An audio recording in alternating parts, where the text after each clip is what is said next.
Jimat itu didatangkan dari Jawa sana, dipesan dulu entah berapa dulu maharnya, anak lupa. Jadi setelah datang jimat itu dingajikan, dibacakan Al-Quran dulu entah berapa orang. Setelah itu ditanamlah di 4 sudut pekarangan rumah. Tapi setelah beberapa bulan kok anak rasakan kok semakin banyak permasalahan.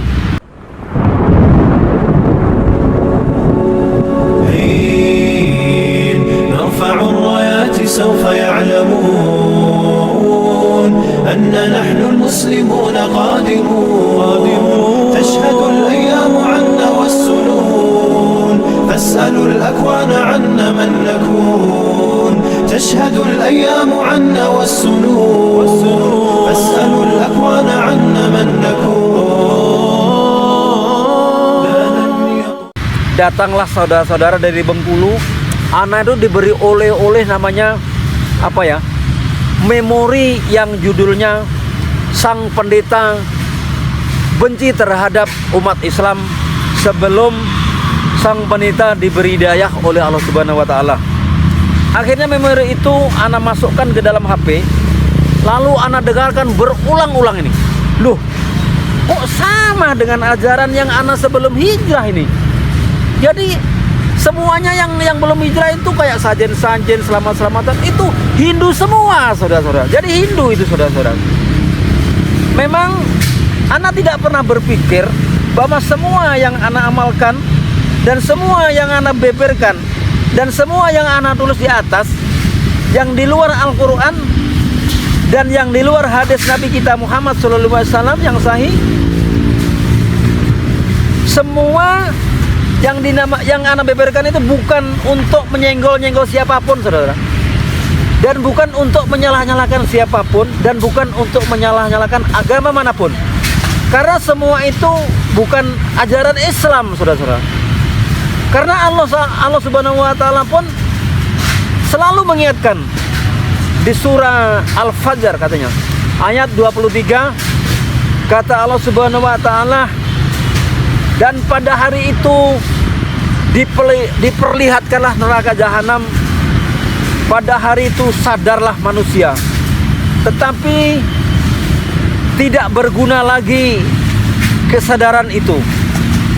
Wahai saudara-saudaraku, sadarlah dan sadarlah, karena yang ana khawatirkan lagi seperti kisah di zaman kerajaan Majapahit. Setelah gugur sang Raja Majapahit, datanglah Islam. Lalu umat Hindu diajaklah memeluk agama Islam, saudara-saudara. Di dalam memeluk agama Islam, kata sang pembawa Islam, yang penting syahadat dulu sudah Islam. Nanti kalau untuk menyampaikan yang cara Rasulullah SAW itu pelan-pelan, katanya. Qadarullah, sebelum disampaikan agama yang mengikuti ajaran Nabi kita Muhammad SAW, sang pembawa Islam itu gugur, saudara-saudara. Jadi akhirnya sampai sekarang ini belum bisa dibalikkan lagi kepada agama yang mengikuti Nabi kita Muhammad SAW, saudara. Jadi karena yang mengikuti ajaran Nabi kita ini sedikit sekali, saudara, sedikit sekali. Banyak yang menentang ajaran Nabi kita ini. Dan ini semua kesaksian dari mantan pendeta Hindu yang sudah diberi hidayah oleh Allah Subhanahu wa Ta'ala. Alhamdulillah, wahai saudara-saudara, yang anak inginkan dan semua yang anak cari dan semua jawaban tentang kesyirikan telah terjawab, saudara-saudara. Karena anak pun pernah mendengar Ustadz dari Batam. Alhamdulillah, beliau ini memang khusus untuk membeberkan tentang kesyirikan. Maka lagi kalau kita melihat kisah pendeta Hindu sebelum beliau diberi hidayah oleh Allah Subhanahu wa Ta'ala, sang pendeta itu benci terhadap umat Islam, saudara-saudara. Karena sang pendeta ini sebelum diberi hidayah punya misi apa visi? Misi ya. Misinya yaitu sang pendeta berusaha keras untuk menyeret umat Islam agar memeluk agama Hindu, saudara-saudara. Tapi dengan cara sang pendeta ini minta tolong kepada iblis. Minta tolong kepada iblis dengan memakai mantra-mantra sudah, dengan sajen-sajen. Lalu berpuasalah 7 hari 7 malam, tidak makan tidak tidur, tidak makan tidak tidur, dan lalu di malam ketiga hari, saudara-saudara, itu dari malam pertama sampai malam 3 hari itu dibacakanlah mantra-mantra mantra ayam bakam namanya, mantra-mantra Hindu ini, saudara. Jadi di mantra-mantra ayam bakam itu dibaca terus sampai ke malam ketiga hari. Setelah malam 3 hari, datanglah nyamuk, beribu nyamuk, seakan-akan mau menghisap darah sang pendeta tadi. Dan setelah itu dibacakan dengan mantra-mantra tadi, nyamuk tadi hilang, saudara-saudara. Setelah hilang, jadi terus dibaca mantra-mantra, terus dibaca sampai malam kelima hari, saudara. Di malam kelima hari itu datang bau bangkai, saudara. Bau bangkai manusia yang sudah busuk, saudara. Jadi setelah itu dibacakan dengan mantra-mantra ini, mantra-mantra ayam bakam namanya nih. Jadi terus dibaca terus sampai jam 3 kan ya. Sampai dari jam 10 dibacakan terus. Jam 10, jam 11, jam 12, jam 1, jam 2. Setelah jam 3 bau bangkai tadi hilang, saudara. Tapi terus mantra-mantra ini terus dibaca terus sampai malam ke-7 hari. Setelah malam 7 hari tadi dibacakan mantra-mantra tadi, suara takbir, saudara. Jadi sang pendeta ini berpikir ini bukan Idul Fitri ini bukan Idul Adha katanya. Jadi kok ada suara takbir, ada apa ini? Tapi terus dibaca mantra-mantra tadi. Lalu suara takbir tadi semakin dekat, kata saudara. Semakin dekat, semakin jelas, pokoknya semakin terang suara takbir tadi. Sampai pagi dibaca mantra-mantra itu. Memang baca mantra-mantra itu tujuannya mau jumpa dewa, saudara, untuk mempengaruhi umat Islam tadi biar bisa diseret ke dalam agama Hindu. Jadi setelah itu dibacakan mantra-mantra sampai jam 3, sampai jam 4, sampai jam 5. Dewanya itu tidak kunjung datang, saudara. Akhirnya puasa tadi dibatalkan, saudara. Lalu besok paginya memang bibiknya ini udah Islam, saudara, udah Islam. Jadi nanya sama bibiknya, jadi gimana Bi kalau kita mau masuk Islam, Bi? Ya masuk Islam caranya kamu harus mencari ustadz lah, sana bersahadat katanya. Tapi harus sholat tentu, kamu harus sholat katanya. Jadi setelah itu, setelah masuk Islam, dia bangga masuk Islam tadi. Dengan keislaman jadi bangga beliau ini. Jadi setelah itu, setelah masuk Islam bangga. Jadi bapaknya tadi kurang puas. Setelah dia sholat asar, jadi biasanya kan ditutup pintu ini, pintu sang pendeta tadi. Di waktu baru-baru masuk Islam, karena bangga tadi. Dia pas sholat asar kan ditutup pintu tadi. Akhirnya bapaknya tahu, abinya nih pemangku, saudara, pemangku ya, pokoknya yang paling disekani di Pulau Bali untuk agama Hindu. Kalau di Arab mungkin syekh mungkin itu. Jadi di situ setelah ketahuan di waktu sholat asar, kamu udah masuk Islam rupanya ya? Iya ya katanya. Nanti kalau kamu nggak kembali lagi ke Hindu, mau adukan pamanmu katanya. Diadukanlah sama pamannya. Karena pamannya ini mungkin dipikir gertak aja.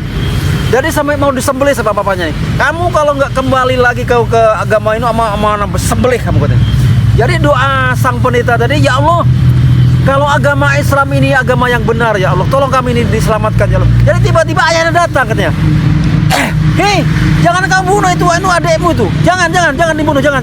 Akhirnya nggak jadi. Akhirnya Allah itu berkehendak lain ya Allah. Jadi alhamdulillah sang pendeta tadi diamankan oleh Allah setelah beliau ini dapat hidayah dari Allah Subhanahu wa taala.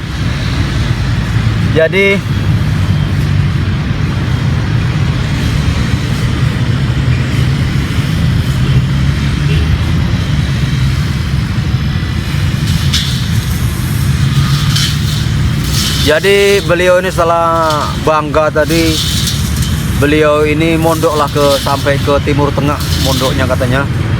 Mondok ke Timur Tengah tadi kurang puas katanya, mondok lagi ke daerah Bogor. Jumpalah Ustadz Hasyim Rifai namanya.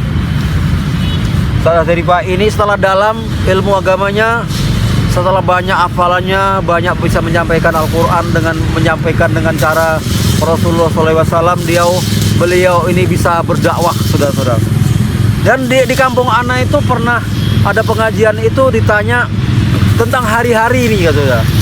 Hari Kliwon itu berapa, ibu-ibu tahu semua, ibu-ibu. Hari Minggu itu berapa hitungannya, ibu-ibu tahu semuanya.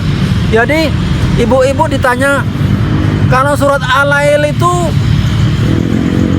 ayat keberapa, ibu-ibu? Tidak tahu, kata ibu-ibu. Jadi kenapa kok yang paham ibu-ibu tentang Kliwon Negeri Pahing ini, katanya? Bukan ajaran Islam, ibu, maaf. Bukan ajaran Islam ini, ibu-ibu, katanya. Jadi ibu-ibu ditanya sama sang penita tadi sebelum sudah dapat hidayah, ibu-ibu, bapak ibu mau masuk surga? Mau, katanya. Kata yang datang untuk kajian tadi, setelah bilang mau masuk surga, mbahmu, katanya, suruh meninggalkan 40 hari, 7 hari, 1000 hari, pendak pisan, pendak pindo, lalunya mu tidak mau. Dari mana asalnya mau masuk Islam? Saya tuh bisa bilang Islamnya tidak kafah, katanya, kata sang penita tadi. Jadi dengan berjalannya waktu, setelah beberapa bulan, beliau ini berpikir lagi, setelah ilmunya sudah mencukupi, akhirnya beliau ini bisa berdakwah tadi. Setelah berdakwah itu tadi bisa menyampaikan tentang kehinduan tadi.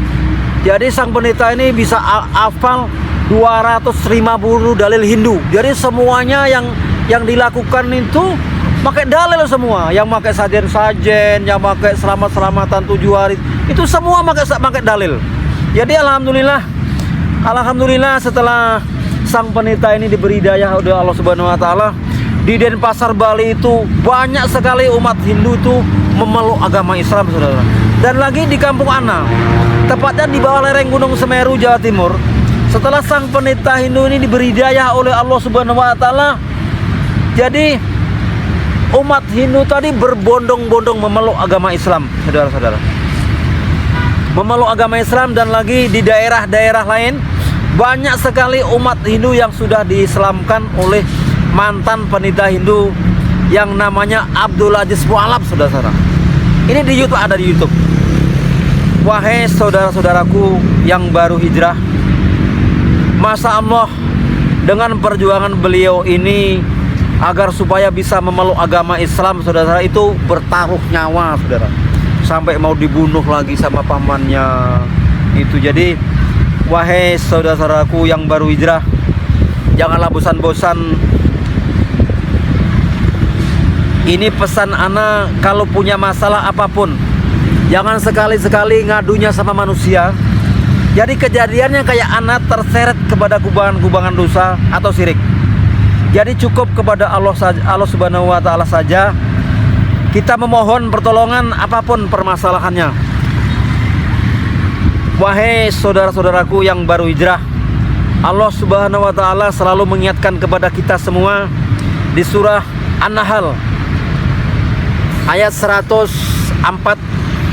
Kata Allah Subhanahu wa taala, sesungguhnya orang-orang yang tidak beriman kepada ayat-ayat Allah atau Al-Quran, itu tidak akan Allah beri petunjuk bagi mereka, dan bagi mereka ada azab yang sangat pedih.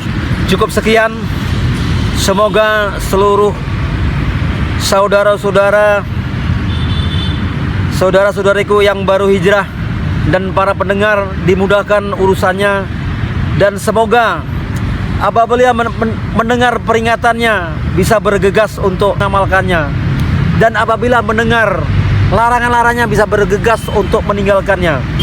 Dan semoga bermanfaat semua yang ana sampaikan untuk kebaikan kita bersama. Semoga Allah Subhanahu wa taala tidak menanamkan kebencian ke dalam hati kita semua terhadap orang-orang yang beriman. Dan ini semua yang ana sampaikan di atas bukan paksaan. Ini tergantung terhadap kesadaran saudara-saudara.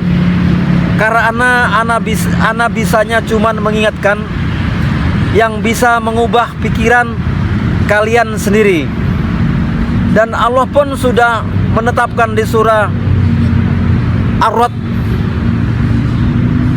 kata Allah Subhanahu wa taala, sesungguhnya Allah tidak akan mengubah keadaan suatu kaum hingga mereka mengubah apa yang ada pada diri mereka. Apabila Allah menghendaki keburukan terhadap saudara-saudara, tidak ada yang bisa menolaknya. Dan ini kami akhiri dengan doa penutup majelis. Subhanakallahumma wa bihamdika asyhadu alla ilaha illa anta astaghfiruka wa atubu ilaik. عنا من نكون